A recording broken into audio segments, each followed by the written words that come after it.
Hola, buenas tardes. Buenas tardes a todos. Gracias por acudir a una nueva cita, en este caso virtual, a nuestro salón de actos de esta Real Academia de Nobles Artes de Antequera, donde vamos a desarrollar la cuarta de las ponencias que integran el ciclo que venimos desarrollando desde hace ya algunas semanas, en este caso conmemorando el 500 aniversario de la llegada a Antequera de la Congregación de las Madres Carmelitas Calzada de la Antigua Observancia.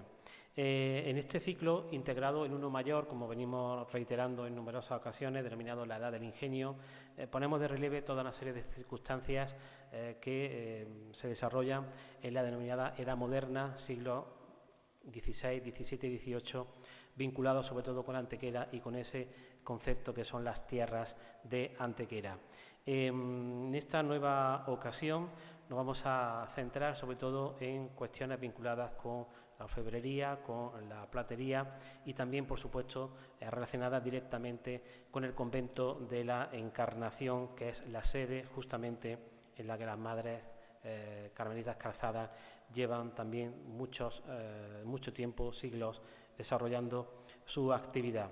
En esta ocasión contamos con José Manuel Cantos Ruiz, orfebre antequerano, también miembro de la Real Academia de Nobles Artes de Antequera, al cual yo ya desde entrada, y como suelo hacer habitualmente, le doy mi más caluroso agradecimiento por, como en otras ocasiones también me gusta decir, prestarse toda vez que se le requiere y se le llama para colaborar en estos ciclos.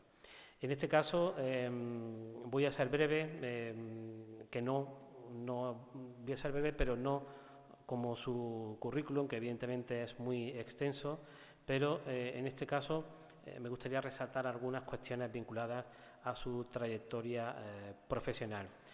José Manuel Cantos Ruiz es orfebre, afincado en Antequera, que ya desde muy joven se afincó en el taller de su padre y maestro Pepe Cantos, al cual se traslada con tan solo 17 años para también a Córdoba, donde ingresa en el consorcio de la Escuela de Joyería, siendo discípulo de conocidísimos orfebres cordobeses. Su formación se amplía con carácter europeo, obteniendo una beca de estudios del proyecto comunitario europeo Leonardo da Vinci en la monumental ciudad de Florencia, donde trabaja en una renombrada empresa de arte sacro llamada Roberto Muñay, donde también tiene la oportunidad de restaurar junto a sus maestros algunas piezas ubicadas en iglesias de la Toscana, así como otras del Vaticano. Además, cuando vuelve de nuevo a España, continúa su formación hasta su finalización con total éxito, como no podía ser de otra forma, por supuesto, en la ciudad de Córdoba. Tras esa primera época se traslada a Sevilla, donde culmina su formación con las prácticas realizadas en la empresa maestrante. Ya en 2004 realiza su primera exposición en la capital malagueña llamada Tiempos de Pasión, donde expone numerosas obras de etimología religiosa. Seguidamente, en 2006, expone representando la artesanía antequerana en el Palacio de Ferias y Congresos de Málaga. Más recientemente, en 2019, es nombrado y ratificado como académico correspondiente de esta Real Corporación en su sección de arte.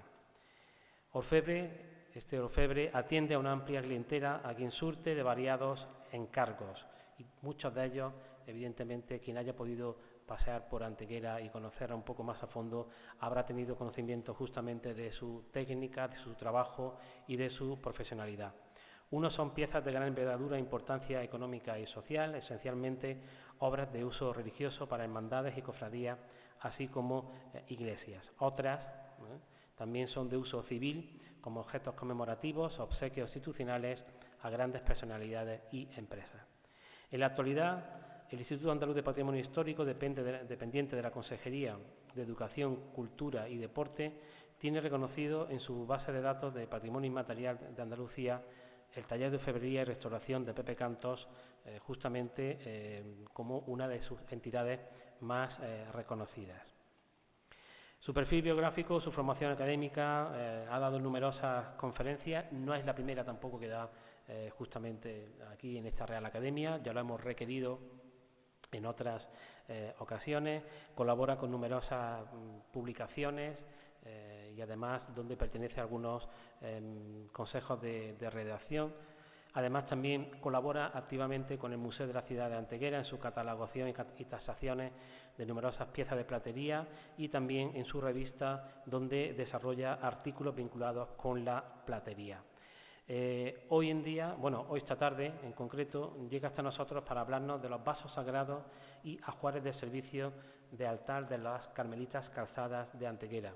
Muy posiblemente nadie mejor que él, gran conocedor de la platería antequerana y además también conocedor del gran legado que ostenta este convento de la Encarnación, para que nos ilustre y nos avance numerosas cuestiones no solamente vinculadas con el proceder habitual en su trabajo, sino también con una serie de elementos que, si no me equivoco, algunos de ellos van a ser mostrados por primera vez justamente en esta conferencia y que dan habida cuenta, por supuesto, de la riqueza y el legado de esta congregación que ya aborda sus 501 años en nuestra ciudad y que dentro de ese contexto de la Edad del Ingenio no queríamos dejar de pasar la oportunidad para que pudiéramos hablar un poco de todo lo que ha sido la trascendencia de ese periodo. Por mi parte, poco más. De nuevo, reiterar mi agradecimiento personal como compañero de corporación y como amigo que Pepe Cantos pueda estar aquí con nosotros esta tarde, invitándoles, por supuesto, a que disfruten de su buen proceder, porque además es un magnífico conferenciante, ahora lo van a poder comprobar, y por supuesto conocer numerosos aspectos, como digo, algunos desconocidos hasta el momento, de ese patrimonio que alberga el convento de la Encarnación de las Madres Carmelitas Calzadas. Sin más, muchas gracias, Pepe, y que disfruten de la conferencia.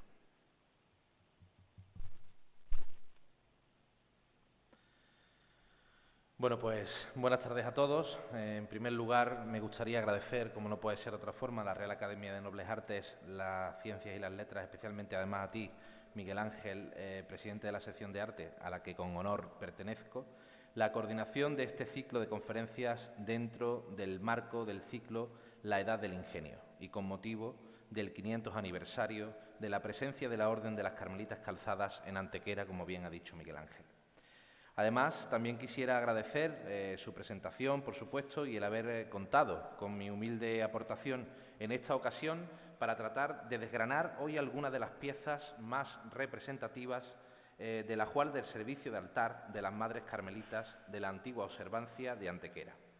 Igualmente, no quiero dejar de aprovechar la oportunidad para hacer extensivo mi agradecimiento también a Carmen Arroyo Gallardo, coordinadora también de este ciclo.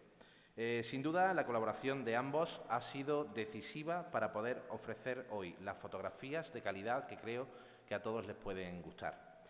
A lo largo de este ciclo hemos podido impregnarnos de distintas temáticas, hemos ido analizando y estudiando aspectos que, sin lugar a dudas, nos llevan al entendimiento y mejor comprensión de la forma de vida de este colectivo dentro de la sociedad antequerana. La Antequera conventual se construye a partir de la importación de modelos que han ido enriqueciendo a nuestra sociedad y, en definitiva, nuestra cultura. En el caso de la Orden de las Madres Carmelitas de la antigua observancia, o Carmelitas Calzadas, como todos las conocemos, tenemos un buen ejemplo en cuanto a sus ajuares de platería. Varios son los estilos que nos encontramos y que vamos a ir desgranando poco a poco a lo largo de esta conferencia, que espero no les aburra y al mismo tiempo, aunque dada las circunstancias, tratar del modo más visual posible. De todos los elementos decorativos conventuales, es quizá la orfebrería el arte más difícil de historiar. Tanto el considerable valor de sus materiales como su fácil transformación han hecho que lleguen a nosotros pocos ejemplares, unas veces por haber sido destruidos, como todos sabemos, y otras por haber sido expoliados, en ocasiones también por haberlas modificado en sus formas o decorarlas acordes con las modas sobrevenidas a posteriori. Estas causas motivan principalmente la desaparición de tantas y tantas piezas importantes reseñadas en los contratos documentales o en los antiguos inventarios, que en ocasiones aparecen desgraciadamente sin demasiados datos que nos den cierta idea de su belleza, estilo o calidad.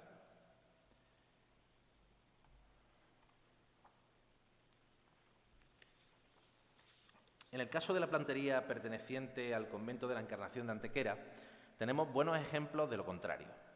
Su buena conservación, el respeto a sus diseños originales y la impecable custodia de sus enseres hacen que en la actualidad podamos disfrutar del estudio de buenos ejemplos que viajan desde el siglo XVI hasta el siglo XIX. Hoy nos resulta imposible en una sola conferencia hablar de la totalidad de sus enseres, de sus piezas, por lo que hemos realizado una selección de las piezas de más importancia histórica y artística. Hoy aportaremos algunos nuevos datos documentales que vienen a complementar los ya dados por el erudito don Juan Temburi, que a su vez se enriquecieron posteriormente por el reverendo padre don Andrés Jordén, como todos sabemos, pero también cabe destacar que junto al profesor don Rafael Sánchez Lafuente, académico también de esta corporación, constituyen tres de los grandes investigadores que han dedicado gran parte de sus estudios a la orfebrería malagueña, tanto en su estudio como en su catalogación. Haciendo una recopilación importante de los mismos que nos han ayudado a conocer autorías a través de sus marcas y nos ayudan a tener una idea global de la importancia del arte de la plata en nuestra provincia. Confío en que esta conferencia contribuya a apreciar la evolución del arte de la platería, una de las más cuidadas artesanías, por estar consagrado tal vez a la divinidad, y que conserva conjuntos como el que hoy vamos a ver y del que puede apreciarse la gracia sutil y arrolladora exuberancia propia del Renacimiento y culminando en el más puro estilo barroco andaluz. Antes de entrar en la descripción de los objetos principales de orfebrería que existen en el convento de la Encarnación de Antequera, daremos unas notas generales sobre las agrupaciones gremiales de plateros de la época, muy necesarias para la estructuración y desarrollo de esta charla. Los plateros en España comienzan a organizarse en torno a 1470 y van estableciéndose distintos colegios en las principales ciudades bajo el amparo siempre de su protector y patrón San Eloy. Difícilmente puede hallarse un gremio de artesanos que contara con unas ordenanzas más rígidas que las que tenían los propios colegios de plateros en toda Andalucía y prácticamente toda España. Si tuviéramos que reunirlas en una sola palabra, tal vez sería honradez la más justa. Honradez religiosa, honradez de trabajo, comercial o en la propia vida privada. Los más puros principios morales. Curiosamente, los estudios documentales del padre Jordén, a los que se han hecho, desde luego, por otros investigadores en otras provincias, nos revelan siempre un estilo de vida modestísimo, casi anclados en la pobreza. Un modo de vida dedicado a un trabajo continuo, pero por el que difícilmente se llegaba a abandonar, como digo, la pobreza. Generalmente las distintas piezas llevaban unas pequeñas marcas que los plateros usaban para marcar, para definir su autoría y como garantía de la pertenencia a un determinado colegio. Y a su vez con el beneplácito del veedor, que era el que autentificaba la calidad de la pieza. Gozaba así del visto bueno tanto del colegio de plateros como de quien era encargado de analizar y comprobar que la obra tenía todos los parabienes de calidad necesarios para su venta. Por tanto, cada una de las piezas, esto sí es importante que lo entendamos, van a tener tres marcas. Una marca es la de la autoría, la de la persona que ha realizado, la del orfebre que ha realizado esa pieza. La otra marca va a ser siempre, normalmente, un emblema, un dibujo. Por ejemplo, en el caso del Colegio de Plateros de Antequera, pues siempre va a ser la jarra de azucena. En el caso del Colegio de Córdoba, de Plateros de San Eloy de Córdoba, un león rampante. En el caso del Colegio de Granada, pues una granada. Esto nos va a identificar siempre de qué zona es el orfebre que realizó la pieza. Y la última es la del veedor o del fiel contrastador. Normalmente era una persona autorizada por este colegio de plateros que lo que hacía era supervisar no solamente la finalización del trabajo, sino la continuación de la obra a medida que se iba desarrollando, para comprobar que efectivamente pues la pieza respondía a los cánones que los propios estatutos de los colegios de plateros en ese momento exigían. Por tanto, siempre van a aparecer estas tres marcas. Hay muchas piezas, de hecho hoy vamos a ver varias piezas que no están firmadas. Eso evidentemente hace que desconozcamos la autoría de quién la la fabricó, pero sí es verdad que muchas veces por el análisis tanto del tipo de toque de cincel, de la estética, de muchos otros condicionantes técnicos, nos hacen pues conocer prácticamente la zona en la que se puede haber desarrollado su elaboración y al mismo tiempo también en ocasiones poder hacer atribuciones mucho más certeras de lo que hasta ahora se había visto. Por tanto, en la conferencia de hoy, la platería del Convento de la Encarnación pues contiene, como digo, piezas anónimas y en concreto piezas del Colegio de Plateros de Córdoba y de Antequera. En concreto vamos a tratar piezas desde 1598 hasta 1900, muchas de ellas anónimas, otras de Diego de la Vega y Torres del año 1806 como marcador Manuel de la Vega en ese momento. Joaquín de Lara, nuestro Joaquín de Lara, quizás sea uno de los plateros más prolíficos de la ciudad de Antequera, de 1828, y con marcador Diego Huerta, del Colegio de Plateros de Antequera, y por último Antonio Castejón, 1859, y como marcador Cristóbal José de León en Córdoba.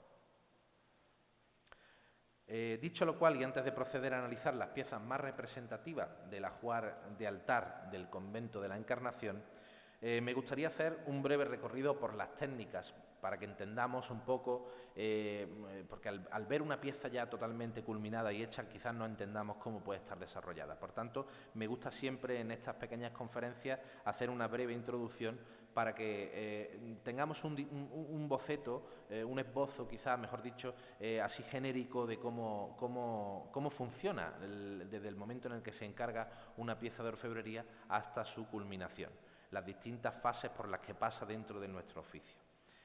Para eso pues traigo un breve esquema y vamos a proceder a desgranar desde el momento en el que se diseña la pieza, la fase de repujado, la fase de cincelado, la de sacado de fuego, la de modelado, pulido y acabado y finalmente el engastado. La fase de diseño, como su propio nombre indica, es la fase previa al desarrollo del trabajo en la que se proyecta con dibujos sobre papel pormenorizadamente cómo se va a realizar la pieza, los materiales que se van a emplear, las medidas, las piedras a usar, etcétera, etcétera. Posteriormente, una vez que se ha diseñado y se ha aprobado, en este caso, cómo se va a realizar la pieza, procedemos a la fase de repujado. En el repujado, bueno, pues es una fase en la que lo que se consigue es abultar con cinceles, unos pequeños cinceles fabricados en acero, templado, con distintas formas. Esos cinceles, además, curiosamente, no se pueden comprar, no existe, esa maquinaria no existe en el mercado, hay que fabricársela a medida que se va demandando en los distintos trabajos que nos van encargando a los orfebres, y consiste en abultar, en golpear sobre la lámina de plata, que a su vez va adherida a una sustancia, una especie de amalgama que se llama pez rubia, es una resina vegetal que se mezcla con aceite, con yeso de estuco, con una serie de componentes que actúa un poco como almohada. Esa almohada nos va a permitir poder colocar en la superficie la lámina de plata y poder golpear para sacar el negativo del dibujo que queremos desarrollar sobre la lámina de plata. La fase posterior sería la de cincelado y es justo la fase contraria a la del repujado. En esta fase lo que hacemos es darle la vuelta directamente a la lámina de plata o de metal para ir definiendo todos esos pequeños dibujos que queremos utilizar para nuestra decoración y aplicar pues mates, definir volúmenes y, como digo, esto se vuelve a realizar en la misma mezcla que decíamos antes, la pez rubia, y nos permite definir un poco más, modelar un poco más el dibujo que queremos desarrollar. Posteriormente pasamos a la fase de sacado de fuego, es decir, todo lo que hemos cincelado y repujado necesitamos montarlo, necesitamos darle forma. En concreto, en la fotografía lo que están viendo es una corona de espinas, el procedimiento por el cual se sueldan pues las distintas espinas, las distintas decoraciones que pueden llevar, ¿no? Esta función se le llama sacado de fuego porque, como digo, siempre va acompañada pues de soldaduras, del empleo de fusión, en este caso de calor para fundir los distintos metales y poder construir la pieza que en este caso pues queremos desarrollar. En esta misma función siempre incluimos pues todos los procedimientos de lijado, de pliegue, de grifado, todo lo que va a suponer la estructura de la propia pieza que queremos desarrollar. Posteriormente está la fase de modelado. El proceso de modelado es el propio de la fundición a la cera perdida. Todos conocemos a qué procedimiento es al que me estoy refiriendo. Van a haber muchas piezas de orfebrería del Convento de la Encarnación hoy en las que van a haber aplicaciones superpuestas de asas, de querubines, de angelitos. Son piezas muy digamos, inspiradas en la propia arquitectura de la época y se utilizaban adhiriéndolas a la propia pieza matriz en este caso. El proceso de modelado es el modelar en cera esos pequeños elementos que nos van a ayudar a acompañar, a decorar esa pieza, que una vez que se habían modelado en cera, pues se le hace una especie de molde. Ese molde pues se mete en el horno y por tanto la cera se derrite y queda el negativo. En ese negativo es donde se inyecta la plata fundida para obtener lo que hemos modelado en cera ya directamente en metal y poderlo soldar o anclar, atornillar a la pieza que estamos decorando. Posteriormente, que ya es prácticamente una de las fases finales, la de pulido y ambrillantado, que consiste, como su propio nombre indica, pues en culminar, en pulimentar la pieza para que obtenga la plata y el oro obtenga su máximo esplendor de brillo y de belleza, ¿no?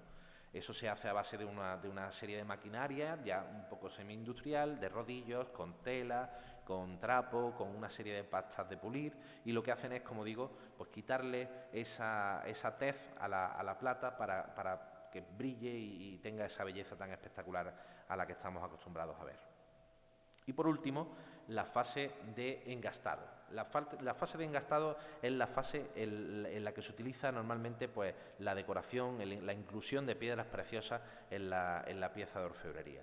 El trabajo básicamente consiste en clavar con punta de buril de acero las piedras preciosas para terminar de decorar. En ocasiones también hay piezas, no es el caso del Convento de la Encarnación, pero hay piezas de orfebrería en las que también pues se acompaña no solo de piedras preciosas, sino también de esmaltes fabricados con polvo de piedra preciosa. Es una técnica diferente, pero al final la finalidad es siempre la de decorar estas piezas de orfebrería para darle máximo esplendor posible, ¿no?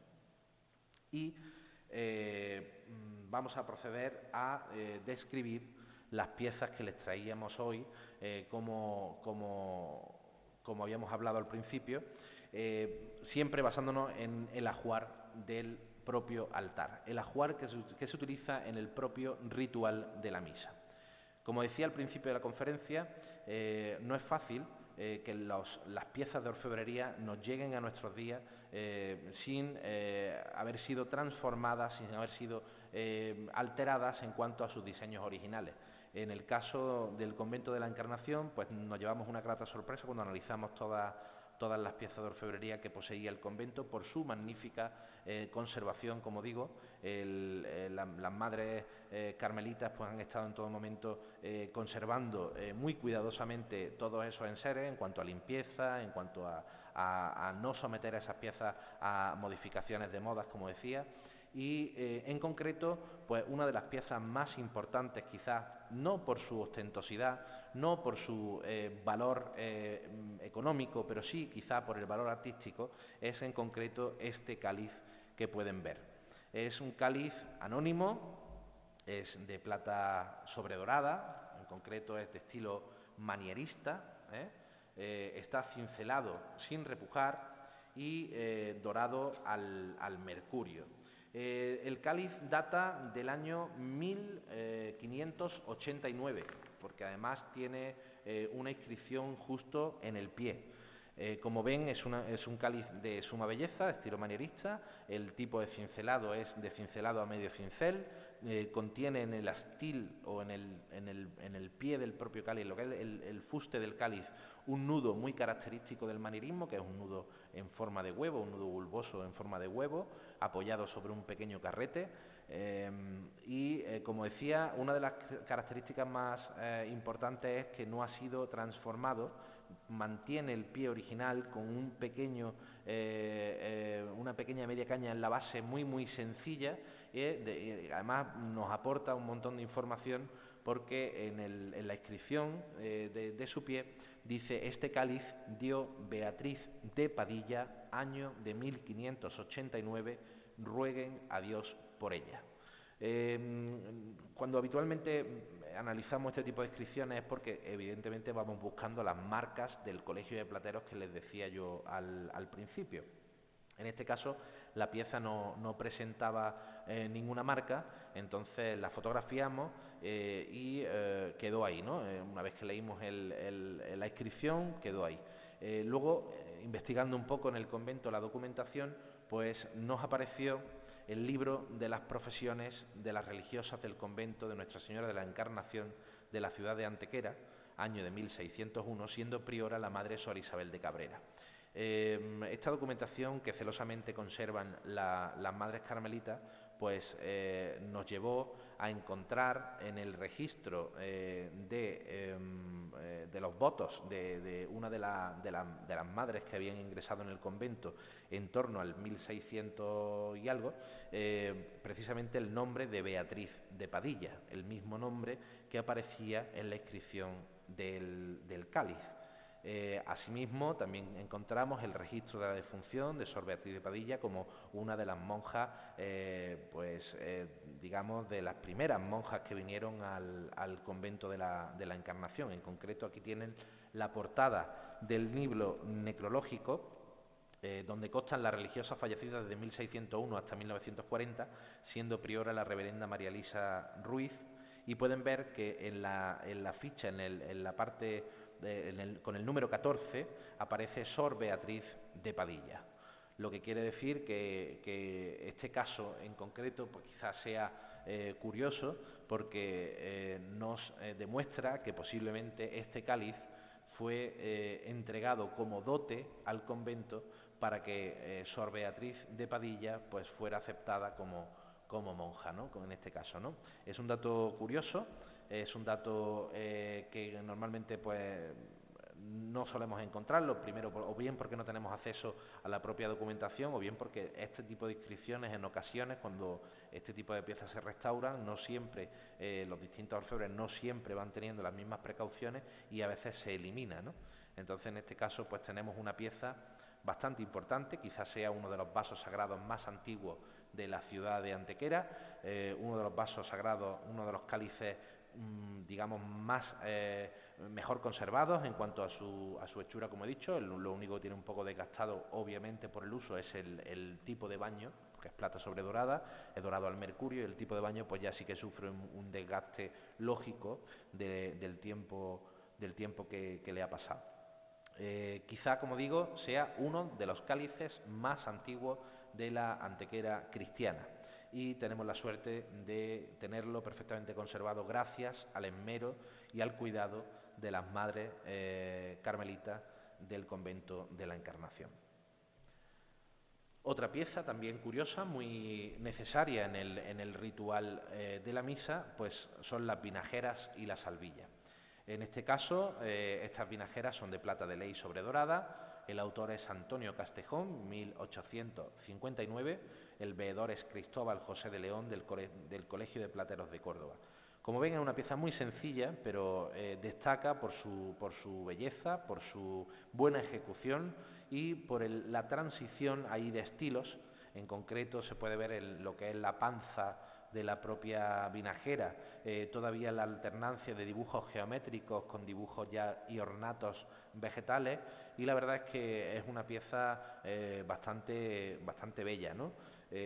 Aquí traigo el perfil de la vinajera, con un asa bastante protagonista, un asa muy cuidada en su hechura, y una tapa también decorada con unas vides para simbolizar pues lo que viene siendo la alegoría, ¿no? del continente para el que está fabricado la propia jarrita, ¿no? La propia vinajera.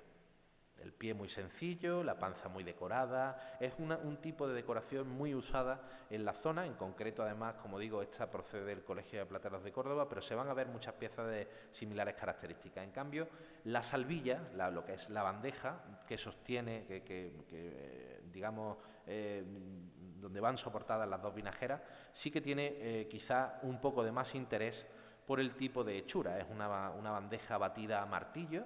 Este tipo de bandejas, pues pocas han sido las que nos llegan hasta nuestros días. Es una bandeja, como digo, bastante importante por su hechura y por su decoración. La decoración es también un grabado a medio cincel, muy sencillo, de hojas barrocas que van invertidas unas con otras alternadas. Y en la foto no se aprecia, pero es una bandeja que tiene muchísimo volumen tanto en el alerón como en la base plana, ¿no? Ha habido que ejercer bastante fuerza, en este caso manual, para poder batir a martillo el fondo de la propia bandeja sin debilitarlo, ¿no?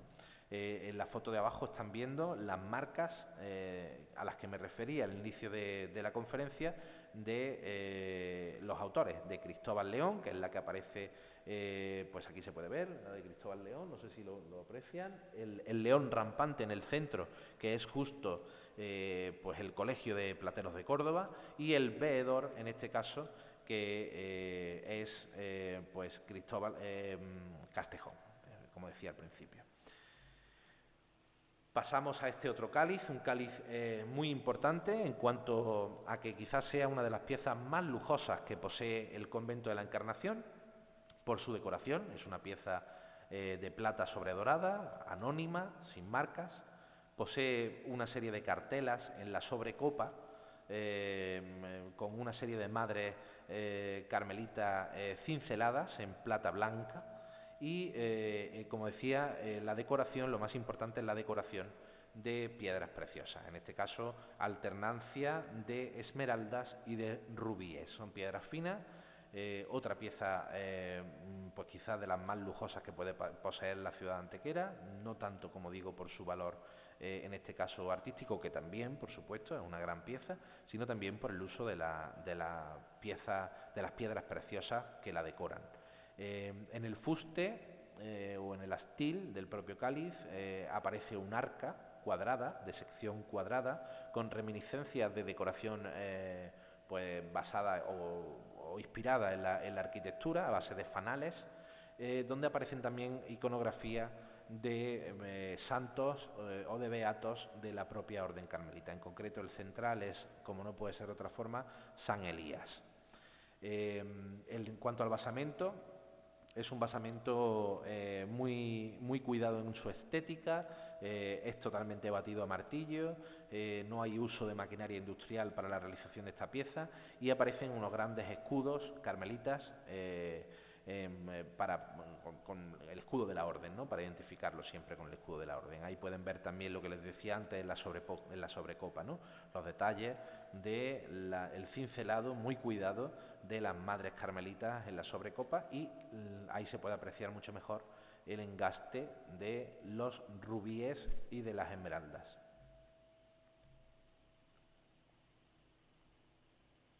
El astil, como he dicho, tiene pues ese arca de sección cuadrada en el centro, con la representación de San Elías en el centro, en plata blanca en su color, y es una especie de tabernáculo, ¿no? Lo que aparece en el centro.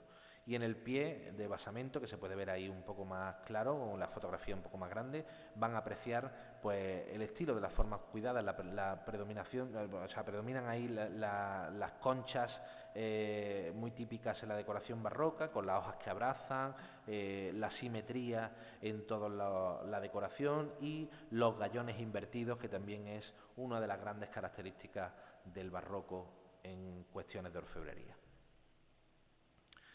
Esta es otra pieza muy diferente a la anterior, es un cáliz anónimo de plata sobredorada, es también barroco, y la decoración básicamente es el predominio de hojas de acanto repujadas y cinceladas. Este tipo de repujado es un repujado mucho más cuidado en cuanto a precisión que la pieza anterior, pero es una pieza mucho más común en cuanto a su hechura.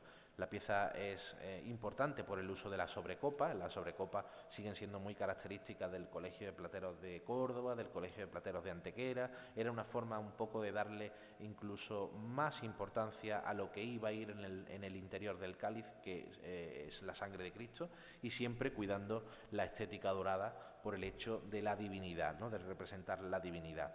En este cáliz en concreto hay una característica, que es el tipo de nudo. El tipo de nudo, aunque es barroco, pues siempre tiene esa estructura un poco triangular invertida, que todavía tiene ahí unos resquicios un poco del gótico, y la verdad es que es una pieza bastante importante y bastante cuidada.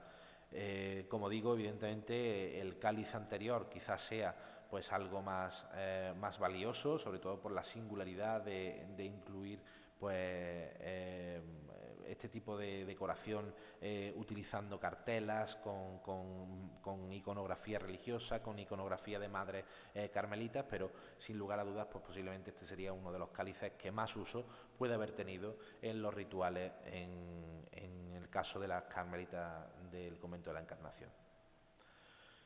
Otra pieza muy singular, muy bonita, es un copón anónimo, sin marcas, de plata sobre dorada, estilo rococó. Esta decoración ya incluye pues las típicas pellejinas que envuelven las hojas de endivia, que son las que decoran tanto el basamento como el nudo como la copa.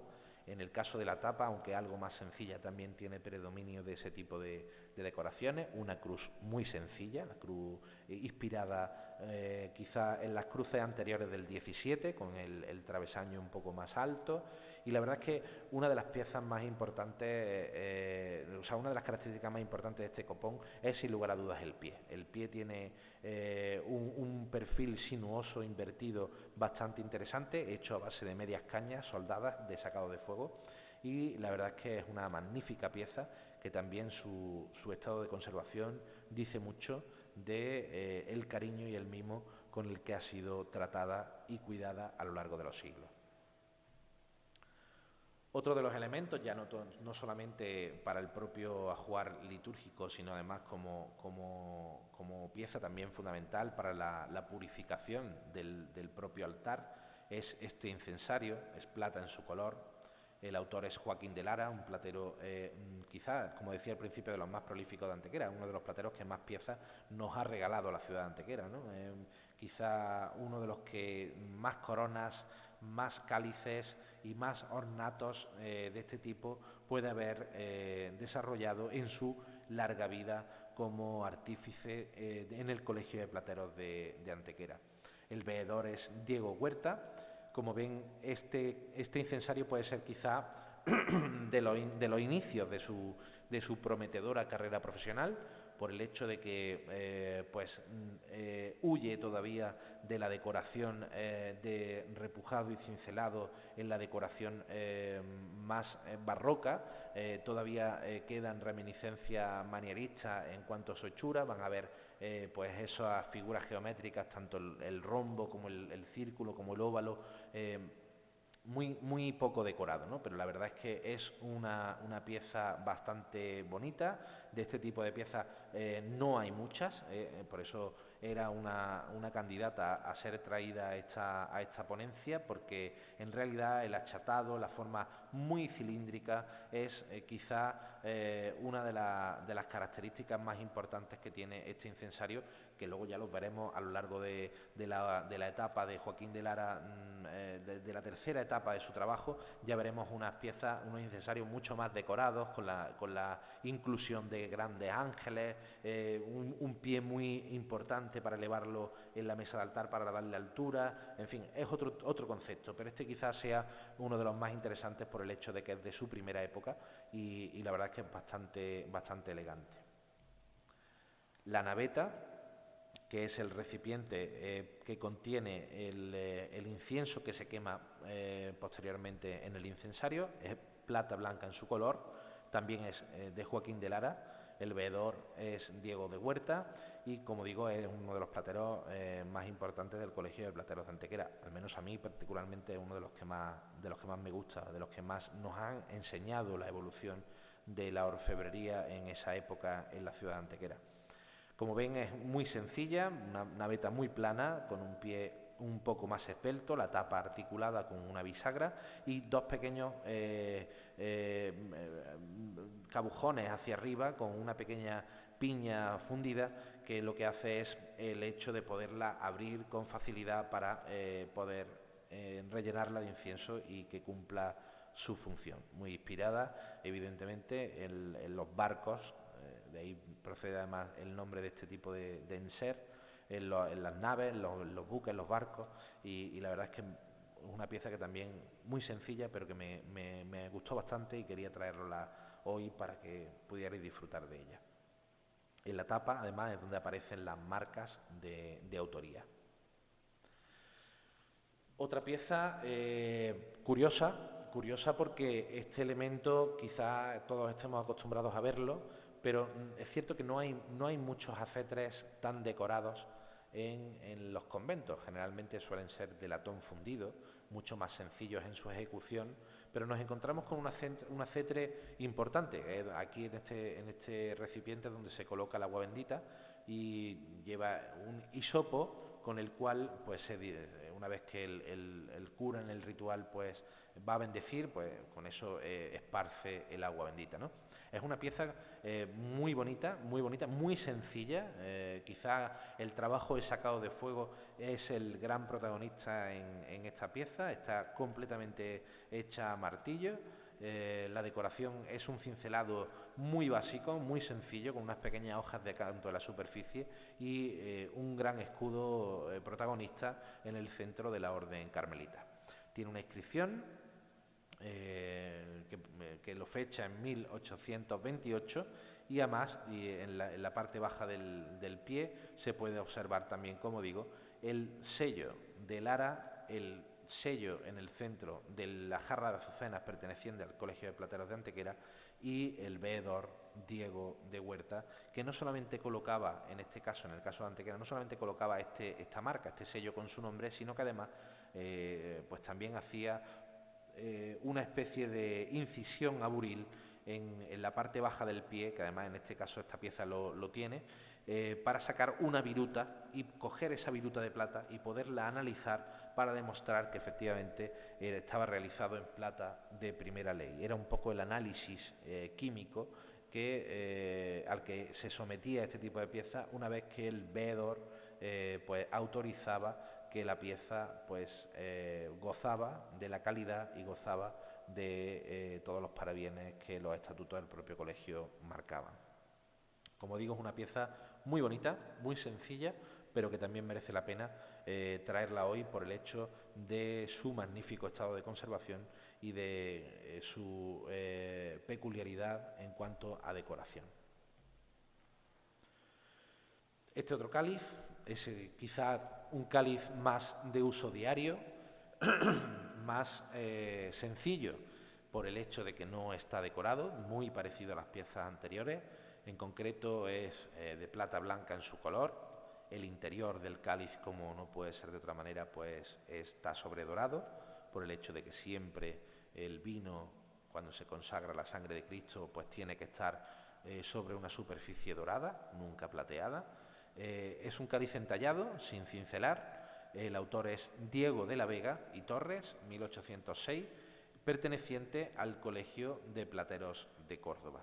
La pieza tiene todavía, como digo, una reminiscencia en cuanto al nudo del estilo gótico. Se optó por no ser una pieza decorada, sino que totalmente lisa, pero igualmente pues de una belleza bastante importante. Este tipo de cáliz lo van a ver en muchas otras localidades, en muchos otros conventos. Era quizá un poco el cáliz que más se utilizaba y que más se hacía en cuanto a diseño, para que cumpliera una función, como digo, pues más de diario, un poco más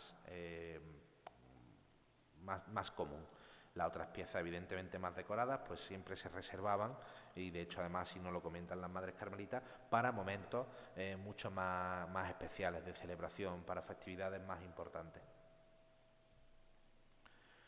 Y por último, pues esta custodia, que es una custodia bastante alta, bastante grande de altura, es anónima, sin marcas, plata en su color, excepto el viril, que el viril, como también tiene contacto con este caso la sagrada forma consagrada, pues tiene que ir también dorado, y el conjunto de rayos fundidos que pueden ver alrededor de donde va colocada la sagrada forma, junto con la cruz, que son sobredorados. El resto de la pieza es toda plata blanca en su color. El cincelado es muy bonito, es un cincelado posiblemente de principio del siglo XIX.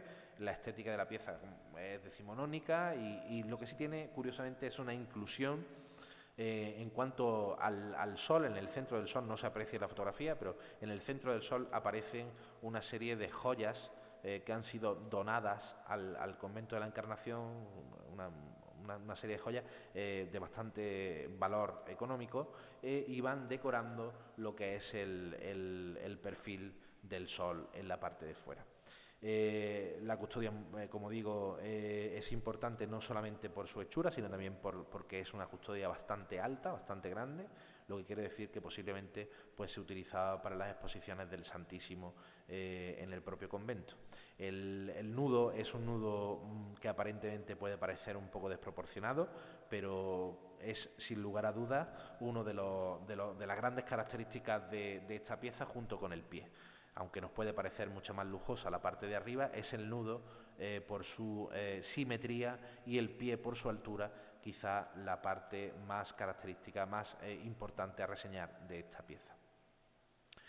Y bueno, hemos intentado hacer, como digo, un breve recorrido por las piezas, por estas piezas que además no siempre tenemos la oportunidad de poder ver. Son piezas que están muy bien conservadas en el interior del convento de la Encarnación, en el cual pues las madres carmelitas pues hacen un extremo cuidado de las mismas, y me parecía interesante esta pequeña aportación a este ciclo de conferencias, sobre todo para entender pues eso precisamente que decíamos. La conclusión de la conferencia pues puede ser eso, ¿no? Que afortunadamente el hecho y el celo de la clausura de conventos como el de la Encarnación, pues hoy nos pueden mostrar la evolución de la orfebrería en todo este tipo de enseres que han sido, como digo, muy bien conservados, muy bien cuidados, y la verdad es que pues es de agradecer. Con esto, por mi parte, hoy no puedo responder ninguna duda, ninguna pregunta, por el hecho de estar haciendo esta conferencia de forma telemática, pero quedo igualmente agradecido, y en cualquier momento estoy dispuesto a responder cualquier duda, cualquier pequeña cuestión que quieran que les aclare pues directamente aquí en la sede de la Academia cuando ustedes quieran. Por mi parte, muchísimas gracias, tengan buena tarde.